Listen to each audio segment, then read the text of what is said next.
जी जी add हो रहे हैं, सब ऐड हो रहे हैं, सब ऐड हो गए। अभी स्टार्ट करें, लेट्स स्टार्ट। हाँ थोड़ा आस्ते हो जे, घणो आवाज दे दो। अदा पानी पिया रहे हो? ना ना चाय न पियार, रियाज के चओ कुछ ना कुछ वठी अच चओ। ओ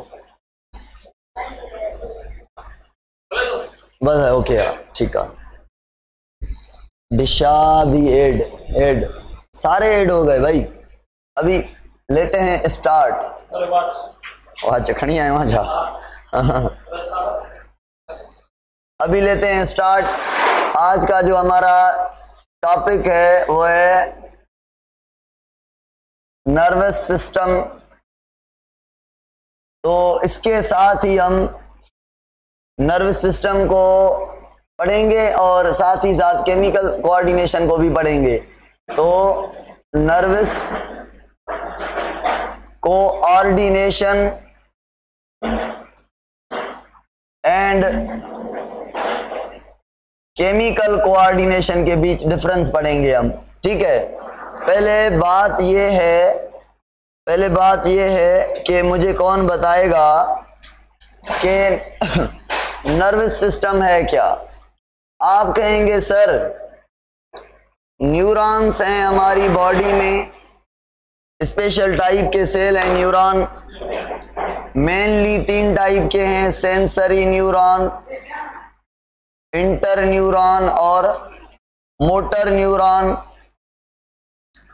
ये सारे मिलकर क्या करते हैं, मैसेज को एक जगह से दूसरी जगह तक भेजते हैं, मैसेज को एक जगह से दूसरी जगह पर भेजते हैं। जैसा कि सेंसरी ऑर्गन सेंस ऑर्गन से ब्रेन तक मैसेज पहुंचाता है, सीएनएस तक पहुंचाता है और हाँ रिकॉर्ड हो रहा है। और मोटर न्यूरॉन ब्रेन से बाहर बॉडी तक मैसेज लेके जाते हैं। मतलब सेंसरी न्यूरॉन बॉडी से ब्रेन तक और मोटर न्यूरॉन बॉडी से ब्रेन से बॉडी तक। और इंटर न्यूरॉन क्या है, वो न्यूरॉन जो ब्रेन को बना रहे हैं और आपके स्पाइनल कॉर्ड को बना रहे हैं, वो इंटर न्यूरॉन है। आपको ठीक तरह से पता है, तभी मैंने ऐसे ही स्टार्ट लिया है, ठीक है ना। अगर आप न्यू होते तो मेरा स्टार्ट करने का कुछ सिस्टम चेंज होता। अच्छा, तो ये जो सारे न्यूरॉन्स हैं मिलकर काम क्या कर रहे हैं, एक ही काम कर रहे हैं, मैसेज को इधर से उधर उधर से उधर ट्रांसफर कर रहे हैं। मैसेज को कहते हैं नर्व इंपल, मैसेज को कहते हैं नर्व इंपल। तो नर्व इंपल को ये ट्रांसमिट कर रहे हैं, तो ये इनका सिस्टम है नर्वस सिस्टम, ठीक है। आपका जो बॉडी का नर्वस सिस्टम है उसका क्या काम है, मैसेज को ट्रांसफर करना। नर्व इंपल इलेक्ट्रिकल फॉर्म में होता है, इलेक्ट्रोकेमिकल के फॉर्म में होता है मैसेज। ये नर्व इंपल जो होता है मैं पढ़ाऊंगा डिटेल में, इलेक्ट्रोकेमिकल यानी इलेक्ट्रिकल करंट के फॉर्म में भी होता है और केमिकल के फॉर्म में भी होता है। 2 फॉर्म में ट्रांसमिट होता है और दोनों कौन ट्रांसफर करता है, ये न्यूरॉन। तो न्यूरॉन का प्राइमरी फंक्शन क्या है, मैसेज को ट्रांसफर करना। तो सारे बॉडी के जो न्यूरॉन हैं, सारे ऑर्गन न्यूरॉन वाले, उनको मिला के हम कहते हैं हमारा नर्वस सिस्टम है, मैसेज को ट्रांसफर करने वाला सिस्टम है बॉडी के अंदर। तो ये आपके बॉडी के अंदर जो नर्वस सिस्टम है ये मुश्तमिल है एक ब्रेन पर, और ब्रेन के साथ अटैच हुई है स्पाइनल कॉर्ड, जो वर्टिब्रल कॉलम में मैंने डिस्कस किया था। स्पाइनल कॉर्ड, ये ब्रेन और ये स्पाइनल कॉर्ड दोनों सेंटर पे हैं। तो आपके नर्वस सिस्टम का एक पार्ट हो गया सीएनएस, सेंट्रल नर्वस सिस्टम, जिसमें क्या क्या आ गया आपका, एक आ गया ब्रेन और दूसरी आ गई स्पाइनल कॉर्ड। फिर ब्रेन से कुछ नर्व निकलेंगी, आंखों के पास, नाक के पास, दांतों के पास, स्किन के पास, कानों के पास नर्व जाएंगी। क्या करेंगी, आंखों को मैसेज देंगी या देंगी भी लेंगी भी, दोनों।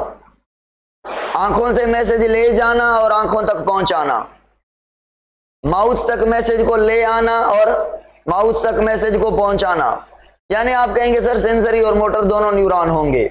समझ आ रही है मेरी बात आप सभी को? बात समझ आ रही है सभी को? ओके, रिकॉर्ड हो रहा है भाई, फिर मुझसे चेक करवाते हैं। हाँ हो रहा है, बिल्कुल हो रहा है, बिल्कुल हो रहा है रिकॉर्ड लेक्चर, 100% हो रहा है। चलो ये मैं डबल रिकॉर्ड कर लेता हूं, मुझे भी आपने वहमी बना दिया है। चलो भाई, तो हमने क्या कहा, नर्वस सिस्टम आपका एक पार्ट पर मुश्तमिल है जिसको कहा CNS, which consist of brain and spinal cord.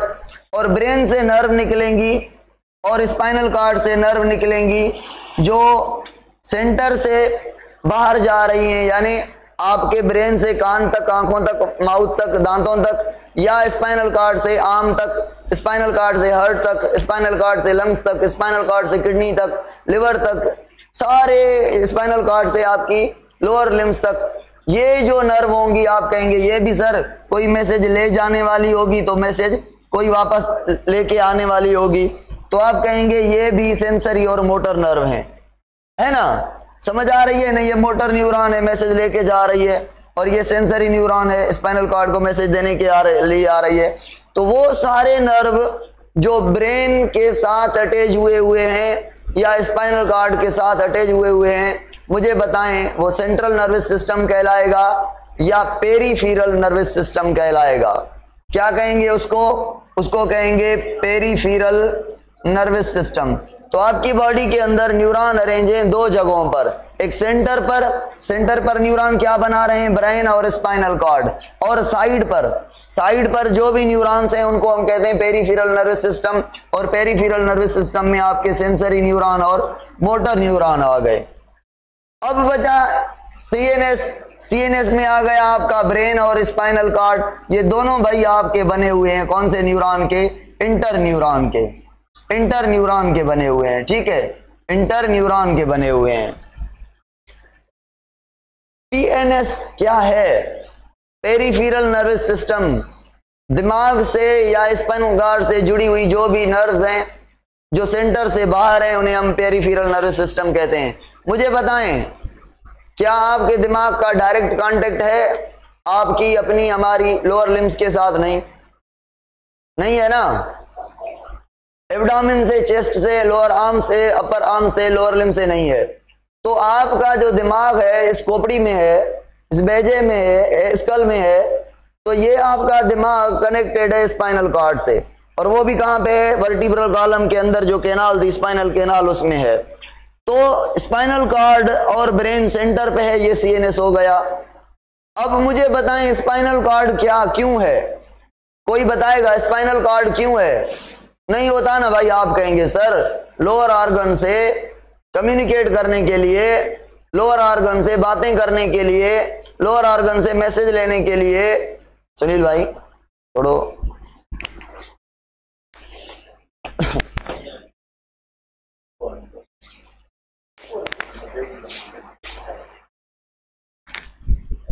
आवाज क्लियर आ रही है? आवाज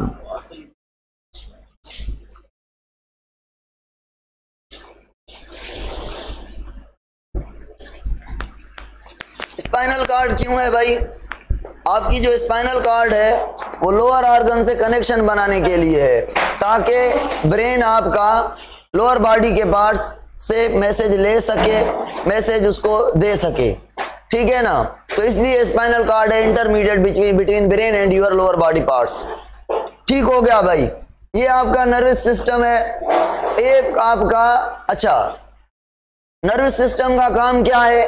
अब सुने, अब मैं क्या कर रहा हूं मैं आपसे पूछ रहा हूं, नर्वस सिस्टम का काम क्या है? नर्वस सिस्टम का काम है जल्दी में मैसेज लेना और जल्दी में मैसेज को भेजना।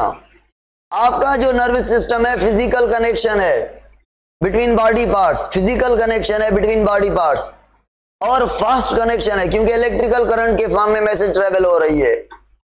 भाई आपका नर्वस सिस्टम पूरी बॉडी में एक एक सेल के साथ कनेक्ट नहीं है एक एक सेल के साथ कनेक्ट नहीं है।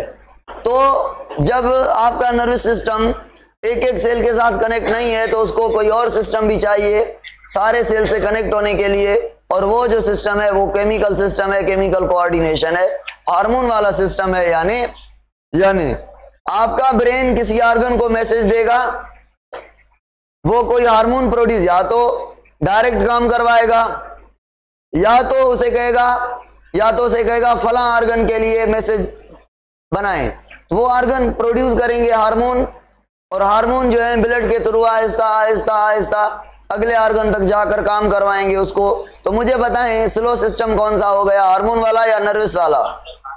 हार्मोनल स्लो है, तो इसको हम पढ़ेंगे। हार्मोनल सिस्टम क्यों है भला? हार्मोनल सिस्टम है क्यों? एंडोक्राइन सिस्टम, एंडोक्राइन और एक्सोक्राइन का ठीक आपको पता है कि एंडोक्राइन वो आर्गन होते हैं जिनके पास डक्ट नहीं होती, जो भी सिक्रेशन करते हैं, जो भी प्रोडक्शन करते हैं वो सीधा ब्लड को दे देते हैं, और एक्सोक्राइन वो आर्गन कहलाते हैं जो प्रोड्यूस करके कोई अपने पास चीज स्टोर करके रख सकते हो। स्टमक आपका क्या है? मेनली एंडोक्राइन है, एक्सोक्राइन है, इतना सारा फूड रखता है भाई, एक्सोक्राइन है। पेंक्रियाज आपका मेनली क्या है? एक्सोक्राइन है, मगर थोड़े बहुत सेल उसमें एंडोक्राइन भी हैं, तो ये पढ़ेंगे हम। अच्छा, अभी मुझे सुने कि ये आपका जो नर्वस सिस्टम है, उसमें हमने पढ़ा sensory neuron. Sensory neuron message किससे लेंगे? सेंसरी न्यूरॉन मैसेज किससे लेंगे? आप कहेंगे सर सेंस ऑर्गन से। सेंस ऑर्गन कहां से कहां पे है आपके? सारी स्किन आपकी सेंस ऑर्गन है, आपकी जबान सेंस ऑर्गन है, टेस्ट के लिए आपकी नाक सेंस ऑर्गन है, स्मेल के लिए, एडोर के लिए, फ्रेगनेंस के लिए आपकी आंखें सेंस ऑर्गन है। कैमरा की कोई लोडो अच्छे तो क्या? हाँ, कैमरा सेट तक का जो हेडो रहती गई यार थोड़ो पैदे थी कैमरा बढ़ते दबा मसलो थी हुआ कैमरा। तो जो सेंसरी न्यूरॉन है वो मैसेज कहां से लेंगे? सेंस ऑर्गन से। भाई मुझे बताएं, आपको स्किन में कुछ हो रहा है, कोई कांटा चुभ रहा है, या गर्म चाय में हाथ जा रहा है, या कोई आपको मार रहा है लकड़ी, या कोई ऐसा थप्पड़ मार रहा है आपको, तो आपकी स्किन के पास कुछ ऐसी चीजें हैं ना जो उन चीजों को, उन चेंज को, ये जो आपने लगाया, थप्पड़ लगाया, स्टिक लगाई, या चाय आपने डाल दी हाथ के ऊपर गरम गरम, या चाय में हाथ डाल दिया, आपकी स्किन के पास उस चीज को कैच करने के लिए कुछ स्ट्रक्चर्स होती हैं जिनको हम कहते हैं रिसेप्टर। क्या कहते हैं? रिसेप्टर। रिसेप्टर किसके पास होते हैं? सेंसरी ऑर्गन के पास। सेंस ऑर्गन किसको कहा हमने? सेंस ऑर्गन किसको कहा हमने? सेंस ऑर्गन वो होते हैं जो सेंस करें, जो चेंज को क्या करें। मुझे बताएं, आपका जो नर्वस सिस्टम है कैसे काम करता है? आप कहेंगे सर जब बॉडी नॉर्मल कंडीशन में हो, हर चीज बैलेंस हो, तो वो कुछ नहीं करेगा। अगर मैं हार्मोनल कंट्रोल पे बात कर रहा हूं, नर्वस सिस्टम की, अगर सिस्टम कोई इधर उधर हो जाए, अगर सिस्टम उधर उधर हो जाए, या चलो ऐसा मान लेते हैं आपका हाथ चाय में चला जाए, या किसी नोकीली चीज पे आपका हाथ लग जाए, ठीक है, तो आपके अंदर आपका नर्वस सिस्टम मैसेज लेकर पहुंचाएगा कहां पे? ब्रेन तक। सेंसरी न्यूरॉन का काम, ब्रेन सोच समझ कर, यानी इंटर न्यूरॉन सोच समझ कर वापस मैसेज भेजेंगे। किसको मैसेज भेजेंगे? मैसेज भेजेंगे किसको भाई? मैसेज भेजेंगे एक स्ट्रक्चर को, जिसको हम कहते हैं क्या? इफेक्टर, जिसको हम कहते हैं इफेक्टर। तो आपकी बॉडी में काम कुछ यूं होता है भाई, काम कुछ यूं होता है, देखना, ये रिसेप्टर्स हैं, जो कोई भी चेंज आ जाए, कोई भी चेंज आ जाए, लिखा है ना मैंने यहाँ पे स्टिमुलस, कोई भी इम्बैलेंस हो जाए, कोई चेंज, स्टिमुलस चेंज को कहते हैं, तो वो रिसेप्टर उस चेंज को क्या करता है? ऑब्जर्व करता है, डिटेक्ट करता है। रिसेप्टर का काम है चेंज को परसीव करना, डिटेक्ट करना, लेना, गेन करना। अच्छा, चेंज को गेन करता है। अब चेंज किस फॉर्म में होगी? आप कहेंगे सर हीट के फॉर्म में भी हो सकती है, हीट टेम्परेचर के फॉर्म में, प्रेशर के फॉर्म में भी हो सकती है। हाँ, कोई फिजिकल बॉडी, कोई टच हो सकता है, कोई स्मेल हो सकती है, लाइट हो सकती है। ये सारे जो हैं ये चेंजेस हैं, ये स्टिम्युलस हैं, ये स्टिम्युलस हैं। अगर आपको टेम्परेचर नहीं अच्छा लगता तो क्या आपका दिमाग आपको कहेगा कि टेम्परेचर में बैठ जाओ भाई? नहीं। तो अगर कोई भी स्टिमुलस आ रही है वो अपने एक स्पेसिफिक फॉर्म में है, तो रिसेप्टर उसको ऑब्जर्व भी करता है, परसीव भी करता है और उस चेंज को चेंज भी करता है। नहीं आई बात समझ? चेंज किस फॉर्म में है? हीट के फॉर्म में है, लाइट के फॉर्म में है। क्या मुझे कोई बताएगा कि ये न्यूरॉन कौन सा है जो रिसेप्टर से मैसेज लेकर ब्रेन तक पहुंचाता है? आप कहेंगे सर सेंसरी न्यूरॉन है ये। सबने कहा सेंसरी न्यूरॉन है, सबको पता है। तो क्या सेंसरी न्यूरॉन हीट को उठा कर ले जाएगा? क्या टेम्परेचर को ले जाएगा, लाइट को ले जाएगा, खुशबू को ले जाएगा, हाँ फ्रेग्रेंस को ले जाएगा, एडोर को ले जाएगा? नहीं भाई। स्मेल को ले जाएगा? नहीं। वो इलेक्ट्रिकल करंट को ले जाएगा। तो रिसेप्टर क्या करते हैं, वो स्टिम्युलस परसीव करके चेंज करके उस मैसेज को चेंज करके देते हैं। चेंज करने की कैपेसिटी को कहते हैं ट्रांसडक्शन, और इसीलिए रिसेप्टर को कहते हैं ट्रांसड्यूसर। ट्रांसड्यूसर भी हैं, परसेप्शन भी करते हैं और ट्रांसडक्शन भी कहते हैं, मैसेज को चेंज भी करते हैं। और मैसेज चेंज हो गई, अब न्यूरॉन अपने फॉर्म में ले जाएगा, इलेक्ट्रिकल करंट के फॉर्म में उस मैसेज को ले जाएगा।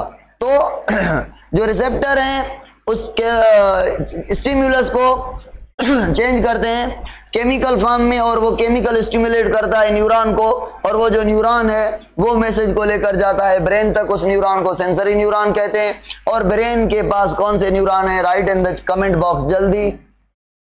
Inter neuron. इंटर न्यूरॉन के पास क्या होती है कैपेसिटी? मैसेज लेने की, मैसेज को एनालाइज करने की कैपेसिटी होती है, समझने की कैपेसिटी होती है, फिर ऑर्डर तैयार करने की कैपेसिटी होती है इंटर न्यूरॉन में। इंटर न्यूरॉन कहा जाए अच्छा भाई ये स्टिमुलस है तो जवाब ये है मेरा। अगर हाथ चाय में है तो दिमाग का जवाब क्या होना चाहिए? हाथ को उठाओ या किडनी को मैसेज देगा? हाथ को उठाने के लिए लिवर को मैसेज देगा।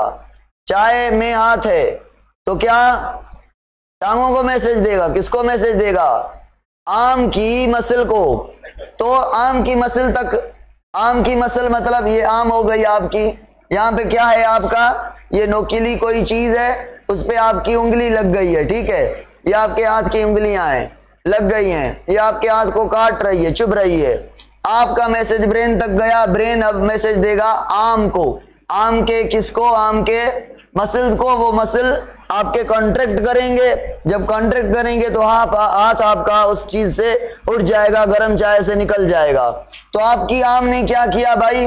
आपकी आर्म ने ब्रेन के कहने पर रिस्पांस दिया। तो जो एक्शन करने वाले ऑर्गन है, रिस्पांस देने वाले ऑर्गन है, उन्हें हम कहते हैं इफेक्टर। इफेक्टर कौन हो सकता है? आप कहेंगे सर ऑर्गन और मसल।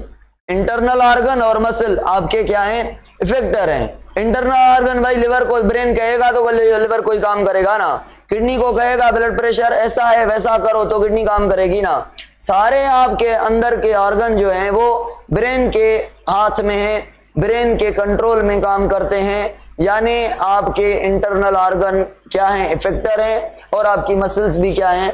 इफेक्टर हैं। तो इफेक्टर को मैसेज देने वाला जो न्यूरॉन है वो कौन सा न्यूरॉन है? Motor neuron. 3 न्यूरॉन हो गए, सेंसरी न्यूरॉन ब्रेन वाला और स्पाइनल कॉर्ड वाला इंटर न्यूरॉन, और मैसेज को इफेक्टर तक पहुंचाने वाला यानी ब्रेन से लेकर आने वाला मोटर न्यूरॉन। 3 न्यूरॉन का आपका नर्वस सिस्टम बना हुआ है। ये आपका नर्वस सिस्टम क्या करता है? होम्योस्टेसिस भी करता है, बैलेंस करता है चीजों को। उसके अलावा मैं कहूं तो रेगुलेट करता है। रेगुलेशन हेमोस्टेसिस बात वही हो गई। मैं ऐसा कह सकता हूं कि ऑल जो एक्टिविटीज आपके बॉडी में हो रही हैं, चाहे होम्योस्टेटिक हो या ना हो, चाहे होम्योस्टेटिक एक्टिविटी हो या ना हो, all activities control by your खोपड़ी, योर इंटर न्यूरॉन। ठीक है भाई। कुछ कुछ ऐसी एक्टिविटीज होती हैं जो ब्रेन कहता है भाई मुझे बताने की जरूरत नहीं, स्पाइनल कॉर्ड को कहता है ये आप कंट्रोल कर ले, तो उन्हें हम रिफ्लेक्स एक्शन कहेंगे। ये चीजें पढ़ेंगे। या कुछ ऐसी एक्टिविटीज हैं जो ब्रेन के मेन पार्ट तक नहीं पहुंचेंगी, ब्रेन का जो पहला पार्ट है वो ही मैसेज वापस कर देगा, भाई इसका जवाब ये है, ये कर लो, बस आगे मैसेज ना भेजो, वो भी रिफ्लेक्स एक्शन होंगे। तो कुछ रिफ्लेक्स एक्शन आपके मेडुला ओब्लांगेटा जो है ब्रेन स्टेम कंट्रोल करेगा, डिटेल में पढ़ेंगे हम। कुछ जो है वो आपके रिफ्लेक्स एक्शन, स्पाइनल कॉर्ड, बाकी सारी चीजें आपके दिमाग के कंट्रोल में है। दिमाग अगर स्पाइनल कॉर्ड को इजाजत देता है कंट्रोल करने की तो क्यों देता है, ये चीजें इस चैप्टर में हम पढ़ेंगे डिटेल में। ये हमने टोटल चैप्टर का ओवरव्यू लिया अभी तक, ठीक है। अभी अगर हम आगे अगर हम समझें इस चीज को, तो भाई ये यहां पे मैंने लिखा है, क्या लिखा है मैंने, थोड़ा रीडिंग कर लें। तो न्यूरल सिस्टम फंक्शन क्या है, न्यूरल सिस्टम का क्या फंक्शन है, कोऑर्डिनेट करना। ब्रेन बातें करता है ना ऑर्गन से, भाई ये करो, अब ये करो, ये करो, ये लो, लेता भी है मैसेज, देता भी है। तो कोऑर्डिनेट करना, इंटीग्रेट करना, हेल्प करना किसी काम में, ऐसे करो, या मेंटेन करना homeostatic. The neural system and the endocrine system मतलब hormonal system jointly coordinate and integrate all the activities of the organ synchronized way में करते हैं। synchronized fashion मतलब मिलकर, मतलब मिलकर काम करते हैं। और हम पढ़ेंगे कि न्यूरल और केमिकल कोऑर्डिनेशन में क्या डिफरेंस है, कौन इंडिपेंडेंट है कौन डिपेंडेंट है। ठीक हो गया। The neural system an organised network of point to point coordination for a quick coordination. एक न्यूरॉन से दूसरे से तीसरे से चौथे से पांचवा अटैच है, तो ये फास्ट है, हम पढ़ेंगे। The neural system composed of highly specialised cell called neuron. ठीक है भाई, ये तो मैंने खामखा रीडिंग की, ये आपकी क्लियर थी बिल्कुल। Neuron can detect, receive and transmit different kind of stimulus. सही है। Ganglion cell, true nerve cell evolve from the first time in cell and trait, हमने पढ़ा था, सेल एंड ट्रेट में हमने पढ़ा था, याद है एड्रा में। डिफ्यूज नर्व सिस्टम वहां पे इवॉल्व हुआ था। ट्रू नर्व जिसको हमने गैंग्लियन कहा था, गैंग्लियन ट्रू नर्व को ही कहते हैं। ठीक है, तो आगे ये बातें करेगा। Cell and trait nerve cell drive from the interstitial cell and its polar neuron थे। ठीक है, उसके बाद प्लेटीहेल्मिन्थस में जो नर्व सिस्टम था वो सेरिब्रल, गैंग्लिया था, ब्रेन था, याद है। सेंट्रल नर्व सिस्टम दो थे पेयर के फॉर्म में, मैंने पढ़ाई है ये सारी चीजें। नेमाटोड में central peripheral nerve system, rectal nerve system, ये सारा कुछ हमने डिस्कस किया था।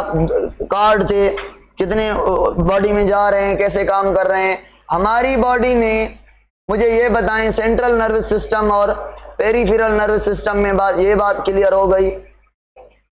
अब भाई मैसेज जो मैसेज लेगा और मैसेज लेकर बाहर से न्यूरॉन को देगा, उसे हम कहते हैं रिसेप्टर।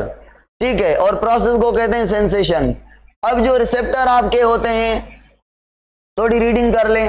केमो रिसेप्टर, केमिकल को सेंस करने वाले कहां पे होंगे भाई, स्किन पे होंगे, हाँ आईज में होंगे, कहां पे होंगे आप कहेंगे सर, ये होंगे जबान पर, टंग पर और नाक में। केमिकल की फ्रेग्रेंस होती है ना कोई, वो सूंघने के लिए स्पेशली जो है वो, हाँ मोटी मोटी बात कर लें। हाँ, तो ये कहां पे हो गए, जबान पर। तो वही देख क्या करेंगे, केमो रिसेप्टर, स्मेल वाले, टेस्ट वाले। अच्छा, ये थोड़ी डिटेल में गया है। CO2 केमिकल नहीं है क्या, तो ब्लड वेसल के अंदर जो रिसेप्टर होंगे CO2 की लेवल को जो चेक करेंगे, सेल में जो रिसेप्टर होंगे, अबे भाई CO2 बढ़ गया है, ब्रेन को जाके बताएंगे CO2 बढ़ गया है, तो ब्रेन क्या करवाएगा, जिसकी वीडियो ऑन है वो वीडियो ऑफ कर ले भाई, वीडियो जिसकी ऑफ ऑन है वो वीडियो ऑफ कर ले, अपनी ऑन ना करे, ऑफ करे जिसकी ऑन है। तो हाँ, CO2 अगर ज्यादा है तो ब्रीदिंग बढ़ जाएगी। कौन बढ़ाएगा भाई आपकी ब्रीदिंग, ब्रेन बढ़ाएगा। लंबी लंबी सांसें लेगा, क्यों, क्योंकि कार्बन डाइऑक्साइड निकल जाए, ज्यादा है। और ऑक्सीजन को सेंस करने वाले भी केमो रिसेप्टर। ग्लूकोज कम हो गया, भूख लग गई है, भूख पेट में नहीं लगती, ब्रेन के ब्लड में ग्लूकोज की कमी की वजह से ब्रेन सेंस करता है कि ब्लड में ग्लूकोज नहीं है, इसका मतलब बॉडी में फूड कम है। तो ब्रेन क्या करता है, अपनी आप को शो नहीं करता, पेट के मसल को मैसेज देता है, कॉन्ट्रैक्ट हो जाओ, किसको पता चले, थोड़ा दर्द हो इसको तो पता चले कि क्या हाल है मेरा। तो पेट जो है आपका एक्सप्रेशन शो करता है भूख का। अमाइनो एसिड को आप कहेंगे सर, जिस भी केमिकल को जो सेंस करे वो केमो रिसेप्टर होता है। मिकेनो रिसेप्टर, मिकेनो मतलब कोई प्रेशर है ना, तो टच वाले, प्रेशर वाले, हियरिंग वाले, इक्विलिब्रियम वाले, ये सारे जो आपके रिसेप्टर टच वाले कहां पे होंगे? आप कहेंगे स्किन में। प्रेशर वाले स्किन में भी होंगे, और हियरिंग वाले साउंड, भाई ये प्रेशर नहीं है क्या? हियरिंग वाले ये प्रेशर है ना, साउंड कैसे? आप अभी आप सुन रहे थे मैंने क्या कहा? क्यों नहीं सुन रहे थे? मैंने कुछ लफ्ज कहे, मैंने आप तक नहीं पहुंचे। क्यों? क्योंकि आपके कान के जो रिसेप्टर हैं उनको हिला न सके मेरे अल्फाज, मेरे साउंड में इतनी ताकत नहीं थी। 19 डेसिबल से कम, हर्ट्ज से कम आवाज सुनाई नहीं देता, क्योंकि वो आवाज उसमें ताकत नहीं होती। आपके कान के मिडिल ईयर के अंदर जो कोकलिया हैं उनको हिला नहीं सकते, वाइब्रेशन होती है उसमें, तो ब्रेन तक मैसेज जाती है। बहरहाल ये आपके कहां पे होंगे? ईयर में, स्किन में होंगे। और भाई फोटो रिसेप्टर लाइट को सेंस करने वाले कहां पे होंगे भाई? आईज के रॉड और कॉन सेल में। कल हमने डिस्कस की थी शायद रॉड और कॉन सेल वाली, पता नहीं कौन सा टॉपिक था, पिछले लेक्चर में हमने डिस्कस किया था, कलर ब्लाइंडनेस में किया था डिस्कस। हाँ भाई, थर्मो रिसेप्टर कोल्ड को या वार्म को, ये कहां पे होंगे भाई? रिसेप्टर स्किन पे होंगे। हाथ लगा के देखिए, पानी गर्म में, चाय में, पता चल जाएगा। हाँ, नोसी रिसेप्टर, पेन वाले रिसेप्टर, ये कहां पे होने चाहिए? स्किन में है, जनरली सारी बॉडी में होते हैं ये अवेलेबल, ठीक है, ब्रेन के अलावा ये सारी बॉडी में तकरीबन होते हैं नोसी रिसेप्टर, पेन वाले। ये रिसेप्टर हैं जो मैसेज को लेकर किसी भी फॉर्म में, हीट की फॉर्म में, प्रेशर की फॉर्म में, साउंड की फॉर्म में, वेव की फॉर्म में, लाइट की फॉर्म में, केमिकल की फॉर्म में मैसेज को लेकर किसको देंगे? सेंसरी न्यूरॉन को। हीट देंगे सेंसरी न्यूरॉन को नहीं भाई, केमिकल में कन्वर्ट कर देंगे। तो ये ट्रांसड्यूसर हो गए आपके। अभी भाई स्टार्ट समझें, आपकी स्टार्ट हो रही है अभी इस चैप्टर की, अभी मैं स्टार्ट ले रहा हूं, ऐसा समझें। ये मैंने हवाल प्रोग्राम किए थे। अच्छा मुझे ये बताएं, ये आपका ब्रेन है। ब्रेन के अंदर एक पार्ट मैं बना रहा हूं, ये ब्लू कलर से, इसका नाम है हाइपोथैलेमस। इसका नाम क्या है? हाइपोथैलेमस। सुने मेरी बात, सारी बॉडी से मैसेज मिली किसको? ब्रेन को। ब्रेन ने मैसेज दी किसको? ब्रेन के एक पार्ट को, जिसका नाम है हाइपोथैलेमस। जिसका नाम है हाइपोथैलेमस। हाइपोथैलेमस ने मैसेज दी एक दूसरे ऑर्गन को, जिसका नाम है पिट्यूटरी ग्लैंड। पिट्यूटरी ग्लैंड ने हार्मोन प्रोड्यूस किए। क्या? हार्मोन। और पता है हाइपोथैलेमस भी पिट्यूटरी को जो मैसेज देता है वो होते हैं क्या? हार्मोन। हार्मोन मतलब केमिकल या लिपिड के बने होंगे या प्रोटीन अमाइनो एसिड के बने होंगे। हार्मोन पता है आपको, लाइट वेट के होते हैं, नॉन एनर्जेटिक होते हैं, मेटाबॉलिज्म में यूज नहीं होते हार्मोन, जस्ट मैसेज होते हैं, ब्लड के थ्रू ट्रांसफर होते हैं। जो ऑर्गन हार्मोन को प्रोड्यूस करता है उस ऑर्गन को हम कहते हैं एंडोक्राइन ऑर्गन, या अगर फुल ऑर्गन एंडोक्राइन नहीं है तो एंडोक्राइन टिश्यू कहेंगे, अगर कुछ सेल हैं तो एंडोक्राइन सेल कह लेंगे। तो जो हार्मोन प्रोड्यूस करेगा वो ऑर्गन, वो टिश्यू, वो सेल कहलाएगा एंडोक्राइन। आप कहेंगे सर ये तो फड्डा हो गया, कौन सा भाई? आप कहेंगे ये ब्रेन का पार्ट है हाइपोथैलेमस, और प्रोड्यूस क्या कर रहा है? हार्मोन। हाँ भाई सही बात है, ये दोनों काम करता है। Hypothalamus is a link between nerves and chemical coordination. Brain की मैसेज लेकर किस ऑर्गन से? लिवर से, किडनी से, लंग्स से, या एब्डोमेन के, आपके लार्ज इंटेस्टाइन स्मॉल से क्या काम लेना है? एडर्नल ग्लैंड ऊपर है इससे क्या काम लेना है? ये कौन किसके कंट्रोल में है? हाइपोथैलेमस के कंट्रोल में है। तो हाइपोथैलेमस आपका ब्रेन से नर्व इंपल लेकर, क्या लेकर? नर्व इंपल, इलेक्ट्रिकल करंट लेकर, करंट के फॉर्म में मैसेज लेकर, और प्रोड्यूस क्या करता है?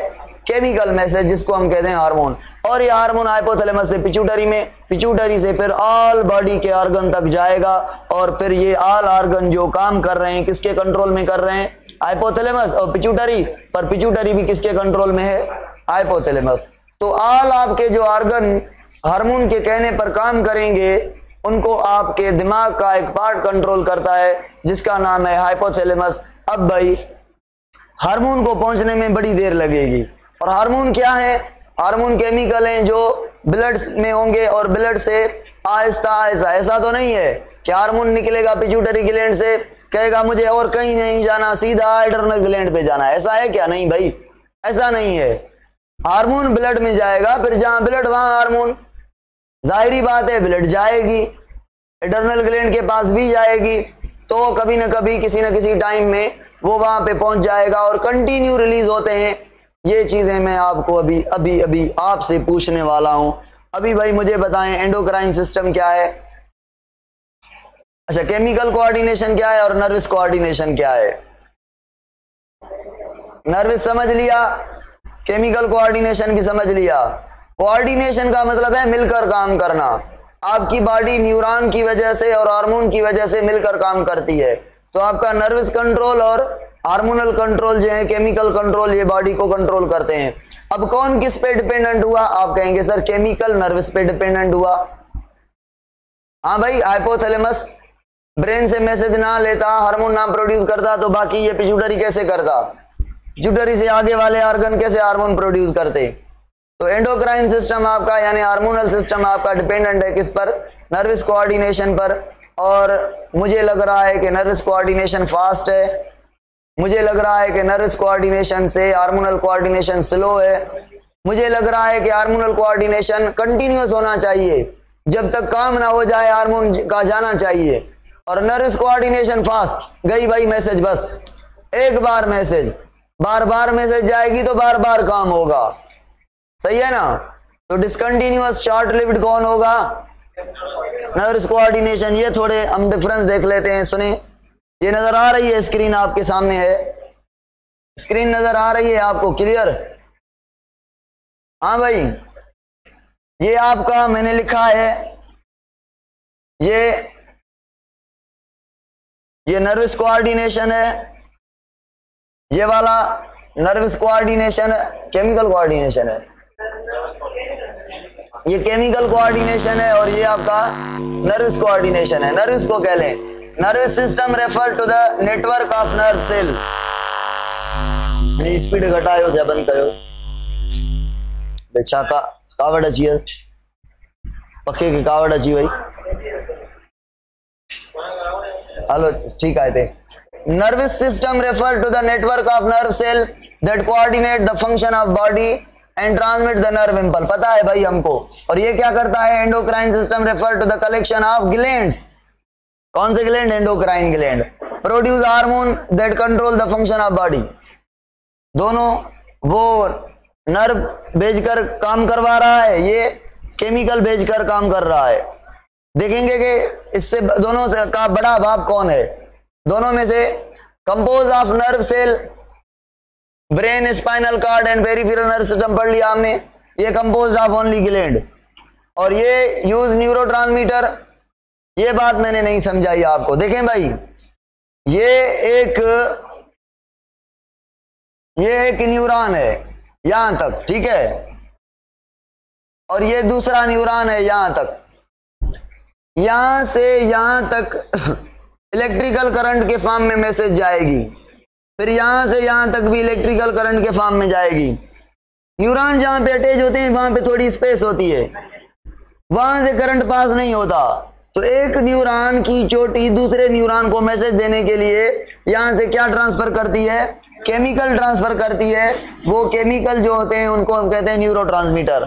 तो न्यूरोट्रांसमीटर क्या है? नर्वस कोऑर्डिनेशन के कंपोनेंट हैं। कहां पे यूज होते हैं? जब एक न्यूरॉन दूसरे न्यूरॉन को मैसेज देगा तब नर्व इंपल इलेक्ट्रिकल करंट में ट्रांसफर नहीं होगी, क्योंकि बीच में न्यूरॉन के स्पेस है, तब केमिकल ट्रांसफर होगा। इसीलिए हम नर्व इंपल को क्या कहते हैं?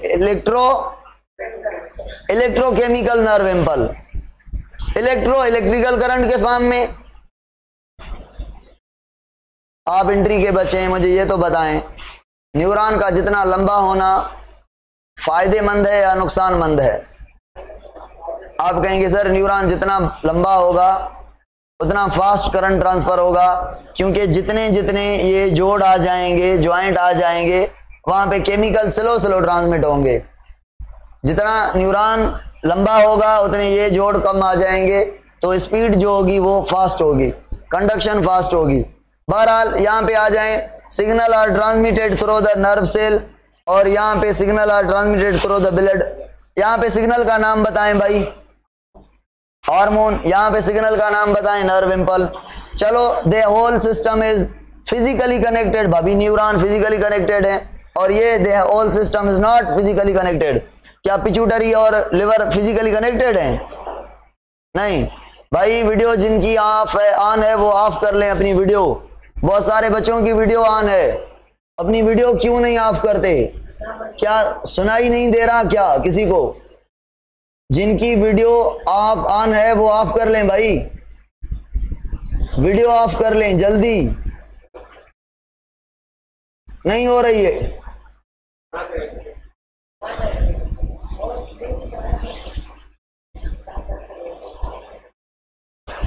चलो मैंने तो कर लिया यहां से, अभी देखें सही। मुझे भी नहीं करने आ रही, इसीलिए तो कह रहा हूं उनको आप बंद कर लें। चलो हाँ, कहां पे थे? फिजिकली कनेक्टेड, और ये the whole system is not physically connected. यहां तक भाई क्लियर है, समझ लिया था। आगे कोई चीज आएगी तो समझेंगे। हाँ, आगे क्या कह रहा है थोड़ा देख लें इसको।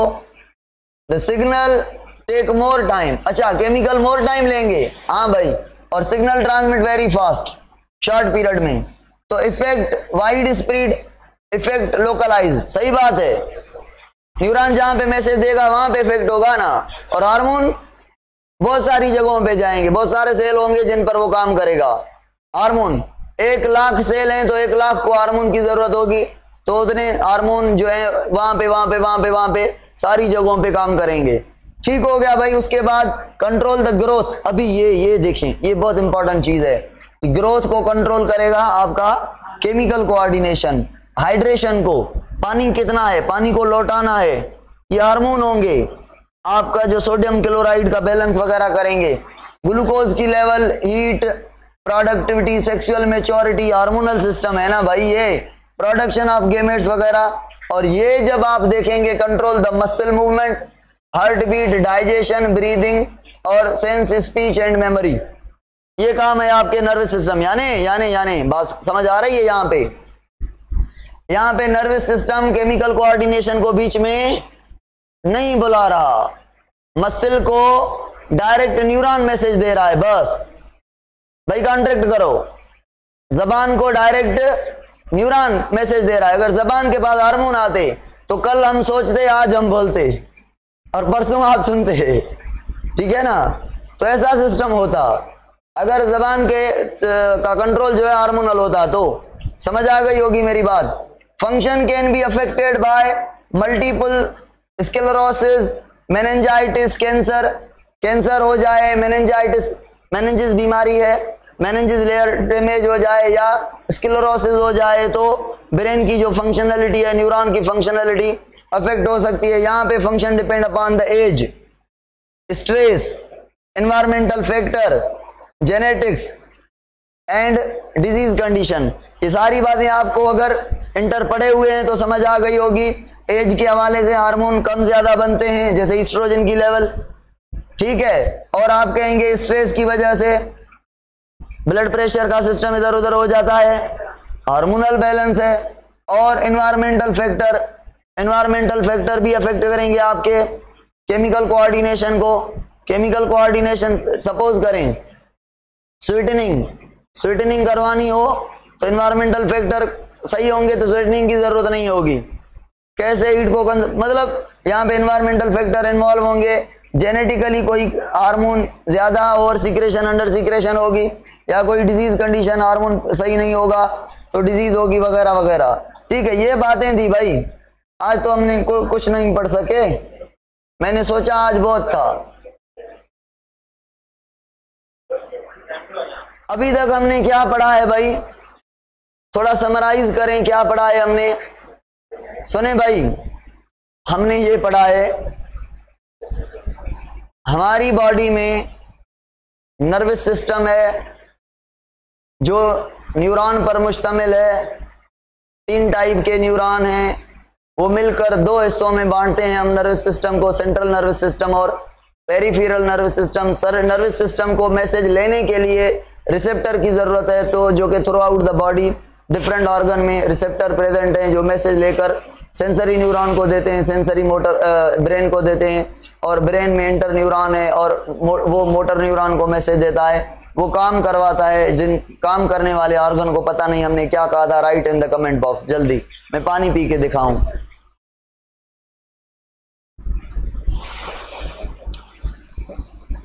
Effector, very good.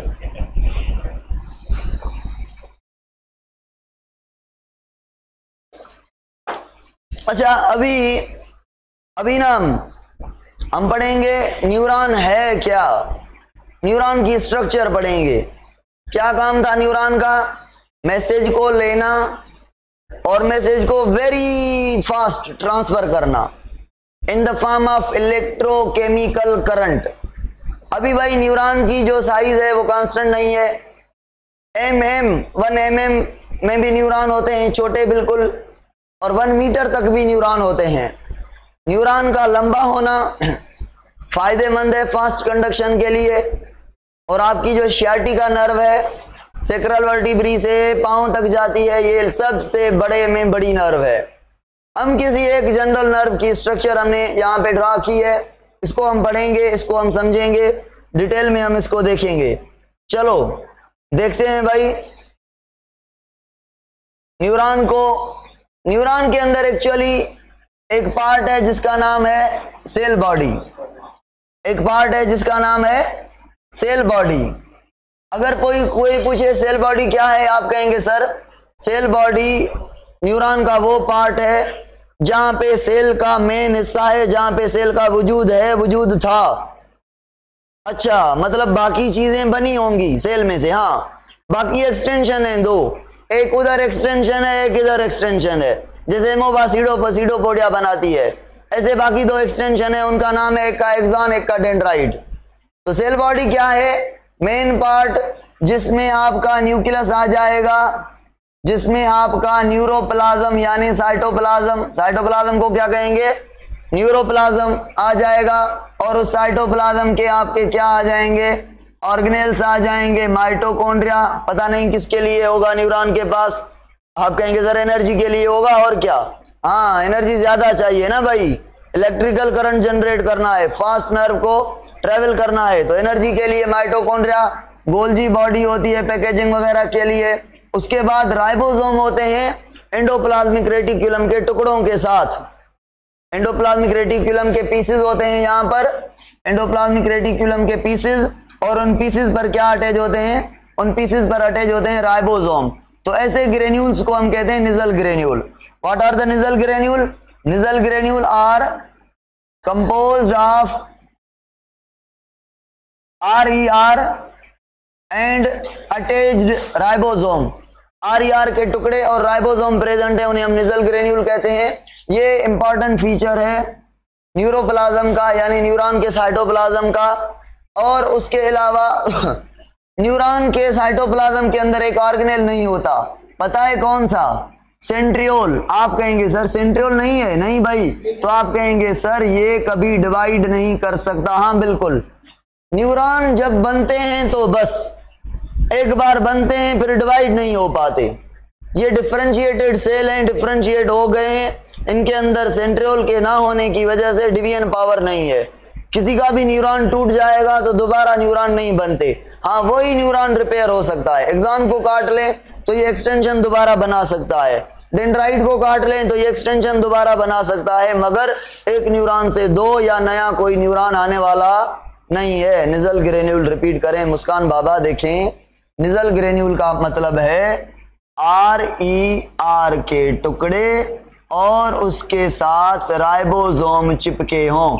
राइबोसोम और RER का जो ग्रेन्यूल बनेगा, कंडेंस फॉर्म बनेगा, उसको हम कहेंगे निजल ग्रेन्यूल, जो कि यहाँ पे प्रेजेंट होगा साइटोप्लाज्म में। बाकी सारे ऑर्गेनेल भी होंगे, राइबोसोम खुले हुए भी होंगे, अटैच राइबोसोम ऑन द टुकड़ों ऑफ राइबोसोम RER, उन्हें हम क्या कहेंगे?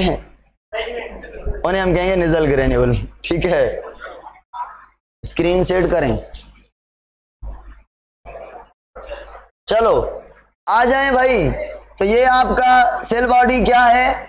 जिसमें न्यूक्लियस है और प्रोमिनेंट बड़ा सा न्यूक्लियोलस है, प्रोमिनेंट न्यूक्लियोलस है। Mitochondria, Golgi body, Nissl granule है, सेंट्रियोल नहीं है। ये हो गई भाई सेल बॉडी। इसके बाद बेसल ग्रेन्यूल के पास इसके बाद जैसे न्यूरोफिब्रिल्स भी होते हैं। न्यूरोफिब्रिल्स क्या है? न्यूरॉन के अंदर कुछ धागे प्रोटीन के होते हैं जो चीजों को ट्रांसफर करने के लिए, एक्सॉन तक पहुंचाने के लिए, डेंड्राइट तक, भाई लंबा सफर हो गया है ना, तो लंबे सफर तय करने के लिए, मॉलिक्यूल को दूर दूर तक पहुंचाने के लिए न्यूरॉन में न्यूरोफिब्रिल्स होते हैं जो कि सेल बॉडी से बनी हुई चीजों को पहुंचाते हैं लास्ट टर्मिनल पॉइंट्स तक। उन्हें हम क्या कहते हैं? न्यूरोफिब्रिल्स। धागे होते हैं प्रोटीन के ट्रांसपोर्ट करने में काम आते हैं, मटेरियल को transport throughout the cell. वैसे तो सेल इतना बड़ा नहीं होता ना, ये इतना बड़ा सेल है, तो बड़े सेल में काम कहाँ हो रहा है? साइटोप्लाज्म में, मतलब सेल बॉडी में। और सेल बॉडी से दूर दूर तक चीजों को पहुंचाने के लिए कोई ट्रांसपोर्ट, कोई गाड़ी चाहिए, और ये गाड़ी है न्यूरोफिब्रिल्स। भाई सेल बॉडी के अलावा एक दूसरा पार्ट है जिसका नाम है डेंड्राइट, और तीसरा पार्ट है जिसका नाम है एक्सॉन। आप कहेंगे सर सोमा से एक साइड से जो एक्सटेंशन निकलेंगे मोर देन वन, वो डेंड्राइट होंगी, और जो जो लंबी एक्सटेंशन निकलेगी उसे आप कहेंगे एक्सॉन। हाँ, आपने बिल्कुल सही कहा, एक्सॉन हमेशा एक होता है, एक एक्सटेंशन होती है, और डेंड्राइट बहुत सारे होते हैं। डेंड्राइट सोमा से बहुत सारे निकलते हैं। तो देखें यहां पे एक एक्सटेंशन है, बाकी टाइप में मैं डिटेल में बढ़ाऊंगा। एक एक्सटेंशन, 2, 3, 4, 5, 6, 7, ये सारे क्या हो गए? डेंड्राइट। और ये एक्सटेंशन क्या हो गया? एक्सॉन। अभी सुने इस एक्सटेंशन यानी डेंड्राइट का काम क्या है और इस एक्सटेंशन एक्सॉन का काम क्या है। तो बात कुछ यूं है, यहाँ पे ये स्किन का मैंने लिया टुकड़ा, आप कहेंगे सर, आप कहेंगे ये रिसेप्टर है। हाँ भाई, वही बात की मैंने, ये रिसेप्टर है। और आप कहेंगे फिर ये रिसेप्टर स्टिम्युलस को कैच करेगा, परसीव करेगा। हाँ बिल्कुल, स्टिम्युलस को परसीव करेगा। ये रिसेप्टर मैसेज को ट्रांसफर करके देगा न्यूरॉन को, न्यूरॉन के डेंड्राइट को। आप कहेंगे अच्छा, डेंड्राइट का काम समझ आ गया, मैसेज को रिसीव करना। किससे भाई? रिसेप्टर से। जरूरी तो नहीं रिसेप्टर से, आप कहेंगे सर या किसी एक न्यूरॉन से, दूसरे न्यूरॉन से, या रिसेप्टर से, किसी से भी मैसेज लेना is the function of, message receive करना is the function of dendrite. और डेंड्राइट क्या होता है? टेपर्ड होता है। टेपर्ड समझते हैं? नोकीला, इक्वल विड्थ नहीं होती इसकी, एक्सॉन से पतला होता है, कंडे टाइप होता है, पॉइंटेड होता है, टेपर्ड होता है। जबकि एक्सॉन, सुन लें, एक्सॉन की जो विड्थ है वो इक्वल विड्थ होती है शुरू से लास्ट तक। शुरू वाला ऐसा थोड़ा मोटा होगा, उसको कोई और नाम दे देंगे, बाकी एक्सॉन एक जितना मोटा लास्ट तक, इक्वल विड्थ होगी। और ये डेंड्राइट से थिक होगा और डेंड्राइट से लंबा होगा। क्या कहते हैं लंबे को इंग्लिश में? लार्जर होगा। ठीक है, चलो लॉन्ग होगा। ठीक है, लॉन्ग होगा। हाँ लॉन्ग होगा। लार्जर तो थोल वगैरह सारी चीजें आ गई, लॉन्ग कह लें तो अच्छी बात है। अब भाई आपकी इंग्लिश अच्छी है ना, लॉन्ग कह लें। ठीक है, लॉन्ग होगा। आप यहां से एक और बात समझ गए, आप कहेंगे सर हमें पता चल गया। भाई क्या पता चला आपको? आप कहेंगे हमें पता चल गया नर्व इम्पल्स को जो फास्ट में ट्रेवल करेगा वो न्यूरॉन का पार्ट कौन सा होगा? एक्सॉन। जितना लंबा उतनी ट्रांसमिशन फास्ट, जितना लंबा उतनी ट्रांसमिशन फास्ट। चलो भाई डेंड्राइट के ऊपर फिर लौट के आते हैं। डेंड्राइट ने मैसेज ली, किसको देगा? डेंड्राइट मैसेज लेकर किसको देगा? न्यूरॉन से मैसेज लेगा या रिसेप्टर से मैसेज लेगा? सोमा को देगा। सोमा मैसेज देगा एक्सॉन को, एक्सॉन मैसेज को ट्रांसफर करेगा किसको? आप कहेंगे सर या तो मैसेज देगा इफेक्टर को या मैसेज देगा किसी और न्यूरॉन को। अगर मैं यहाँ पे आपसे सवाल पूछूं, अगर किसी न्यूरॉन को दे रहा है तो ये न्यूरॉन का कौन सा पार्ट है? ये न्यूरॉन का कौन सा पार्ट है जो मैसेज ले रहा है? आप कहेंगे डेंड्राइट। तो मैं ये कह लूं मैं ये कह लूं, ये कह सकता हूं मैं न्यूरॉन और न्यूरॉन के बीच ये कनेक्शन है, ये न्यूरॉन और इफेक्टर मसल कंसीडर कर लें, इफेक्टर को क्या कंसीडर कर लूं मैं, मसल, न्यूरॉन और मसल के लिए का ये कनेक्शन है। अगर ये और ये कनेक्शन के लिए वर्ड यूज होता है सिनेप्स, क्या, सिनेप्स मतलब कनेक्शन। भाई ये जो कनेक्शन है, ये जो जंक्शन है, इंटरन्यूरल भी हो सकता है, न्यूरोमस्कुलर भी हो सकता है, समझ गए होंगे बात। इंटरन्यूरल मतलब दोनों न्यूरॉन है, इंटरन्यूरल मतलब दोनों न्यूरॉन है। अच्छा मुझे बताएं, जब जंक्शन इंटरन्यूरल हो, मैसेज यहां से यहां जा रही है इस डायरेक्शन में, ये न्यूरॉन है 1, ये न्यूरॉन है 2, तो ये जो 1 न्यूरॉन है उसका ये पार्ट क्या है, और ये जो 2 न्यूरॉन है उसका ये पार्ट कौन सा है। फर्स्ट का आप कहेंगे एक्सॉन है क्योंकि ये मैसेज दे रहा है, और सेकंड का ये डेंड्राइट है। और आगे इनको डिटेल में पढ़ेंगे, इतना समझ आ गया एक्सॉन और डेंड्राइट के बीच क्या बनती है, सिनेप्स, इंटरन्यूरल जंक्शन। और इन मेम्ब्रेन को नाम देंगे pre synaptic membrane, post synaptic membrane, synapse की पहली मेम्ब्रेन, सिनेप्स की बाद वाली मेम्ब्रेन। डेंड्राइट वाली मेम्ब्रेन को क्या कहेंगे, प्री या पोस्ट, डेंड्राइट वाली को भाई, डेंड्राइट वाली को बाद वाली, सारे बच्चे प्री कह रहे हैं, और एक्सॉन वाली को, चलो एक्सॉन पे आते हैं। आप कहेंगे सर एक्सॉन एक लंबा सा धागे जैसा, अच्छा मुझे बताएं क्या डेंड्राइट में साइटोप्लाज्म नहीं है, क्या है, एक्सॉन में भी है। तो एक्सॉन में जो साइटोप्लाज्म है उसे हम एक्सोप्लाज्म कहते हैं। अच्छा सेल मेम्ब्रेन को क्या कहते हैं, इसको, इस सेल मेम्ब्रेन को क्या कहते हैं, जनरली न्यूरोलेमा, पर अगर एक्सॉन में हो तो एक्सोलेमा।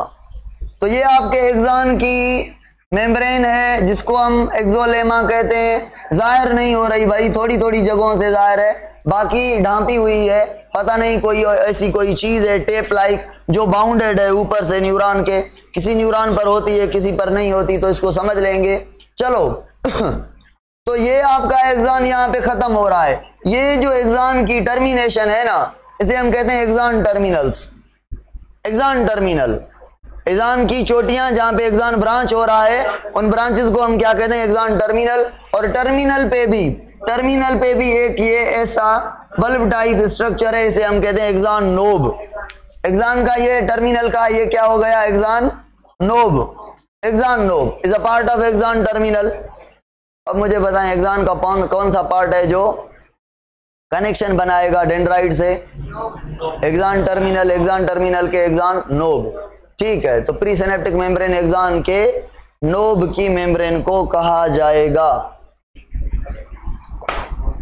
एक और बात बताए, आपका जो नर्वस सिस्टम है उसके साथ न्यूरॉन तो हैं, सुने जरा, आपका जो नर्वस सिस्टम है उसमें न्यूरॉन के अलावा कनेक्टिव टिश्यू भी हैं, और वो जो कनेक्टिव टिश्यू हैं उन्हें हम कहते हैं न्यूरोगिलियल सेल।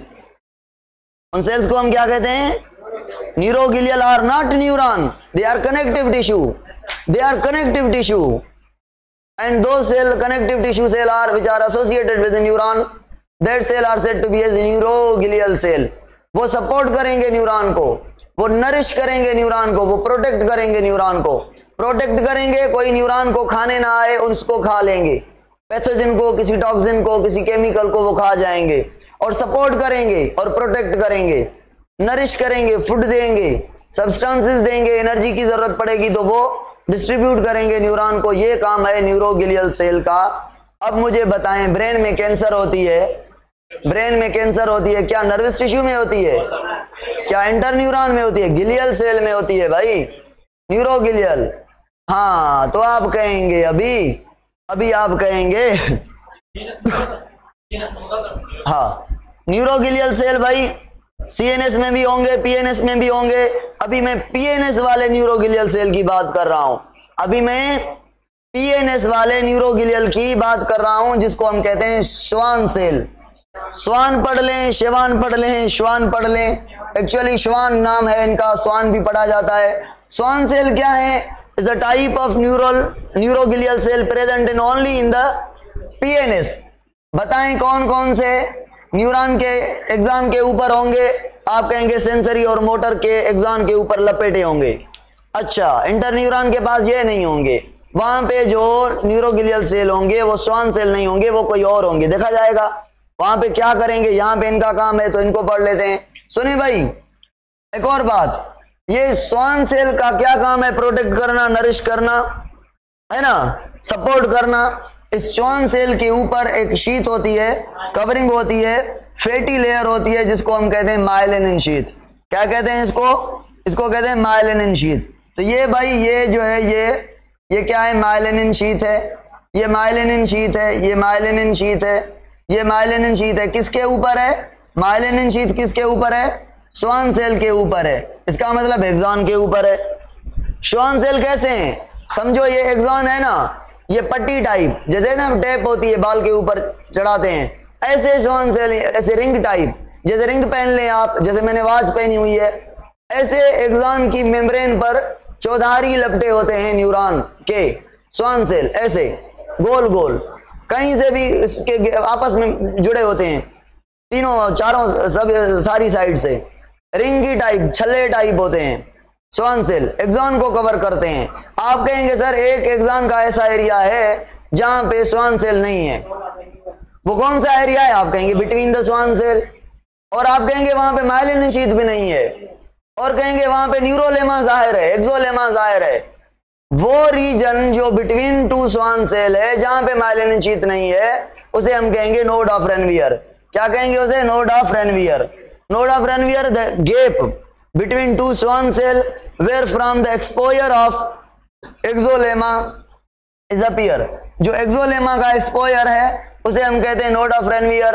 और अभी तो कुछ नहीं, आगे पढ़ाऊंगा कि ये नर्व इम्पल को फास्ट करवाने में रोल प्ले करेगा, बट हाउ, अभी मैं ये नहीं समझा सकता। भाई न्यूरॉन के दो टाइप हैं, एक माइलिनेटेड न्यूरॉन और एक अनमाइलिनेटेड न्यूरॉन। सारे इंटर न्यूरॉन आर अनमाइलिनेटेड, सारे इंटर न्यूरॉन आर अनमाइलिनेटेड, और तकरीबन पेरिफेरल नर्वस सिस्टम के मोटर और सेंसरी वो माइलिनेटेड। क्यों भाई? माइलिन शीथ की क्यों जरूरत है न्यूरॉन को? माइलिन शीथ इंसुलेटर है, माइलिन शीथ प्रोटेक्ट करती है, माइलिन शीथ जो है एक्शन पोटेंशियल को जनरेट करने में काम करती है। आप कहेंगे सर इसका मतलब ये है माइलिन शीथ अगर पीएनएस में है तो पीएनएस वाले न्यूरॉन फास्ट कंडक्शन करेंगे, क्योंकि इनके पास माइलिन शीथ है, और पीएनएस के जो न्यूरॉन हैं उनके पास जो एक्सॉन होगा वो लंबा होगा। ठीक है, क्योंकि वो दूर से आएंगे, दूर तक जाएंगे। इंटर न्यूरॉन तो उधर ही के उधर ही है ना। ठीक है, तो ये सिस्टम है सर। या टेप वारी, जैसे बॉल पे टेप चढ़ाते हैं ना, मैंने कहा स्वान सेल एक्सॉन के ऊपर, एक्सॉन एक थ्रेड लाइक है, ऐसे ऐसे टेप टाइप ये स्वान सेल होगा, ऐसे स्वान सेल होंगे, ऐसे ऐसे। अब ये स्वान सेल, मेरी उंगलियां स्वान सेल हैं, और ये जो मार्कर मेरे हाथ में है वो क्या है? एक्सॉन है। अब ये स्वान सेल है, उसके ऊपर मेरी स्किन है ना, समझे, ये माइलिन शीथ है, और यहाँ पे कोई है स्वान सेल, कोई है माइलिन शीथ नहीं। तो ये जो गैप है ये नोड ऑफ रेनवियर है, इसमें कोई ऐसी चीज है जो एक्शन पोटेंशियल को जनरेट करने में काम करती हैं। अब आप कहेंगे एक्शन पोटेंशियल क्या है? एक्शन पोटेंशियल वो नर्व इम्पल को फास्ट करवाने के लिए जो ग्रेडियंट है उसे हम एक्शन पोटेंशियल कहते हैं। क्लास 2 बजे स्टार्ट हुई थी, 5 मिनट लेट की थी। अभी क्लास को वाइंड अप कर रहे हैं, क्योंकि अभी मेरा क्लास है physically node of Ranvier consist of node of Ranvier lake of, हाँ इकरा बाबा, अगर मैं आपसे पूछूं node of Ranvier lake of, आप कहेंगे माइलिन शीथ, स्वान सेल, हाँ तो क्या होगा उस पे? एक्सपोज्ड न्यूरोलेमा, उस रीजन को हम कहेंगे नोड ऑफ रेनवियर। ठीक है, ये आपका एक्सॉन की स्ट्रक्चर है। कितने पार्ट थे? 3, डेंड्राइट, सोमा और एक्सॉन। एक्सॉन और डेंड्राइट दोनों निकले हैं किससे? सोमा से। ठीक है भाई, कल हम पढ़ेंगे बहुत सारी चीजें। क्या पढ़नी है देख तो लेना, क्या पढ़नी है।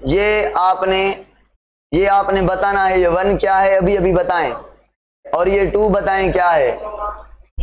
3 बताएं क्या है ये, 4 बताएं ये क्या है, 5 बताएं क्या है, एग्जाम नोब, अगर नोब ऑप्शन ना हो तो टर्मिनल कह लें। और ये 6 क्या है, हाँ 6 क्या है, स्वान सेल के अंदर कोई चीज है, कोई ऑर्गेनेल है, कोई न्यूक्लियस वगैरह है, माइटोकॉन्ड्रिया है। ये 7 स्वान सेल के ऊपर माइलिन शीथ है। और ये 8 क्या है भाई, ये सोमा के अंदर न्यूक्लियस है। ठीक हो गया, ठीक हो गया, ये तो पता था आपको, ये तो पता था आपको। अच्छा ये यहाँ पे लिखा हुआ था, यहां से तो नहीं देखा आपने, नहीं देखा। चलो ये कौन सा न्यूरॉन है जो यहां से मैसेज लेकर मैसेज को मसल तक पहुंचा रहा है, मोटर न्यूरॉन। और ये स्किन से मैसेज लेकर इस साइड में मैसेज को लेके आ रहा है, यहां तक किसी को न किसी को न्यूरॉन के डेंड्राइट को देगा। ये सेंसरी न्यूरॉन है। कल इनको पढ़ेंगे भाई, कल इनको समझेंगे, इन टाइप्स को पढ़ेंगे, यूनिपोलर को वगैरह। ये दरख्त नजर आ रहे हैं जो, ये कल हम दरख्त पढ़ेंगे। ये रिफ्लेक्सेस कल पढ़ेंगे हम। आज का ना स्पीड वाला लेक्चर था क्योंकि बातें ऐसी थी। कल से हम डिटेल में चीजें पढ़ेंगे तो बहुत स्लो पढ़ेंगे, ठीक है। Wish you good luck Baba, wish you good luck.